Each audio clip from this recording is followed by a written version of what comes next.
How's it going, guys? My name is Jared and welcome back to MoneyMetEish. This is episode 2 of our 3-part mini-series about dividends, and in today's episode we're going to have a look at how best to utilize your dividend payers in your portfolio and where to find information on dividend paying stocks. But if you haven't watched episode 1 yet, I suggest that you do that first. It's right over here.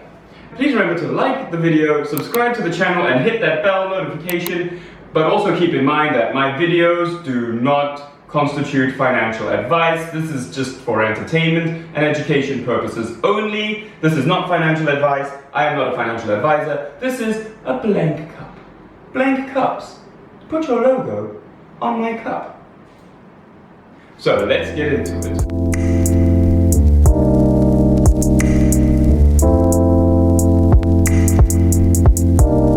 Let's have a look at the best way, in my opinion, to utilize dividend-paying stocks as part of your investment portfolio. The best way, in my opinion, to utilize dividend-paying stocks as part of your portfolio is to reinvest all of the dividends that you get from a company automatically back into that company. Personally, I like to have the majority of the stocks in our individual stock portfolio being dividend-paying stocks, with a few growth stocks sprinkled here and there. I find that dividend-paying stocks are much less volatile than growth stocks, and so you have much more peace of mind. I'm not stressing about, oh, is the price going up, is the price going down, because I'm always getting that dividend and reinvesting the dividend. So even if the price drops, when I reinvest my dividend, I'm getting more shares. So I'm not so worried about what the market is doing at any particular time. Reinvesting your dividends also creates a compounding effect, which Warren Buffett calls the 8th wonder of the world.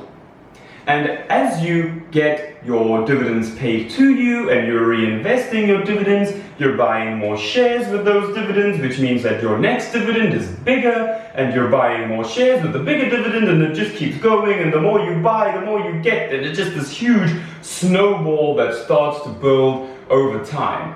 And the channel Dividend Data did a beautiful video about the dividend snowball, which I will link down below. You can go and check that out. It's not paid promotion or anything. There's no sponsorship or linking. I just think it's a great video. So you can have a look at that video down below. Dividend reinvesting works really well when coupled with dollar cost averaging. Dividend reinvesting and dollar cost averaging, they go really well together. They're such a cute little couple. And together they form the basis of our individual stock dividend investing strategy. What dollar or rand cost averaging is you put aside a certain rand or dollar amount every month that you are going to buy into a specific share or ETF, regardless of the price. What we do is, when we buy individual stocks, we set aside an amount at a predetermined date, and regardless of whether the price is high or low, we will buy that set rand amount of that share.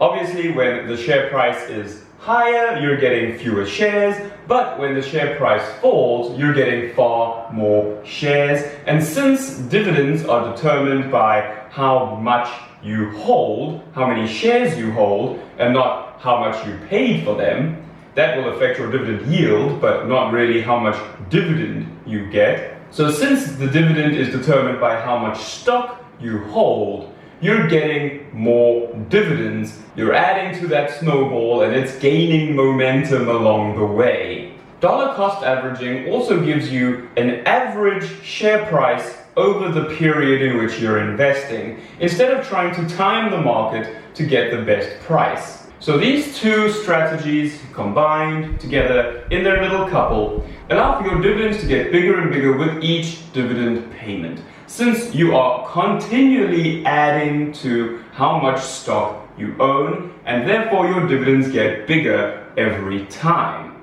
But they can really only see their true value in a long-term portfolio, which is why our MoneyMetEish EasyEquities portfolio, where we do the majority of this kind of investing, is a long-term portfolio and has years and years and years to compound and grow. Okay, so let's have a look at some places where we can find information on dividend-paying stocks. Some JSE listed companies pay some really nice dividends, especially some of the miners, but there doesn't seem to be a one-stop shop type website where you can go and get all of the information about that dividend and its history and its growth over the last couple of years.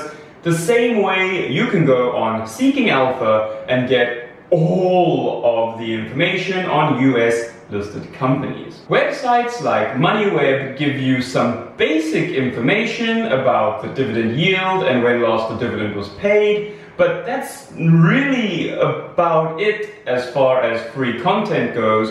And Sharenet.co.za doesn't even give you that information for free or without a subscription. They do have a market calendar though, which gives you all the ex-dividend dates and all the payout dates, which have been declared by different companies. But there's nothing really in depth or as extensive as the information available on the US listed companies on a website like SeekingAlpha, which is my preferred website to go to when I look at dividend-paying companies based in the US. This is SeekingAlpha, and I'm just looking at waste management, and you can see over here, if we go to dividends, there is some stuff that is restricted, but in general, a lot of the stuff is available for free. So you can see here it's got the dividend yield, the forward yield, the annual payout, the payout ratio, the 5-year CAGR, and the dividend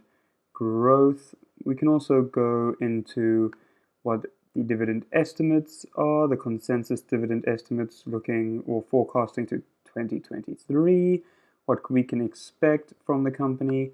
We can look at the dividend history. You can see here 18 years of dividend growth, 2 years is the sector median. So we can go here, dividend history, and check out what they've done in the last 10 years, what they've done throughout their dividend paying history. Some nice growth over there. And if we scroll down, you can see all of the dividends that the company has paid going back in time. You can see the ex-dividend dates, the record date, the payment date, how frequent it is, and the amount. So we can actually see here, going back to 2003, Waste Management was paying an annual dividend and not a quarterly dividend like they pay now. So that is SeekingAlpha. And if we look at Moneyweb, this is just looking at SPA, really the only information that we get is here we get the dividend yield. We can see 5.31%, what the last dividend was, and we get the date of the last dividend, but really that is it. As far as free information goes in terms of dividends on Moneyweb, if we go to Sharenet, we can see that we don't even get that much. We don't even get what the dividend yield is without a subscription. So we need to subscribe to even get what the dividend yield is on sharenet.co.za. But I was recently introduced to this website, Simplywall.st, Simply Wall Street, and they actually have a fair amount of information on the dividends. They do really, really great summaries of companies with some really great information. If we go to the dividend here, we can see what the company is paying, we can see what the market averages are, and we can go down, we can see the growth of the dividend payment over time, we can see it in history, we can even add a little earnings per share on there as well. And you can click here and see all of the past dividends that were paid with their dividend yield and the average yield, the dividend per share and the average yield. So this, I think, was probably the best website for South Africans to be looking at in terms of dividend investing. It gives probably the most information for free that a South African is going to get. If you know of a website that does give you a lot more dividend information, or that you use to look at your dividend paying stocks based in South Africa, or specifically on South African companies, please drop it down below. I would love to have a look at it. I'm always on the lookout for other websites to have a look at when I do look at stocks. So please, if you have a website that specializes in South African dividend payers and has a much wider range of information on dividends specifically for South African companies, please drop it down below in the comment section. I'd love to check it out. Dividend investing is great, but it's not all sunshine and rainbows. And in episode 3, we're going to have a look at how dividends are taxed, as well as mistakes investors make when investing in dividend stocks. So, if you're keen to see that, please stick around for the next episode. Thanks for watching, guys. If you enjoyed the video, please hit that like button, subscribe down below, and ring that notification bell. Also, remember, you can follow MoneyMetEish on Instagram and Facebook and everywhere where MoneyMetEishes are. I will see you in episode 3. We also have a newsletter you can sign up for. All the links will be down below. So, I will see you in the next episode. Good night.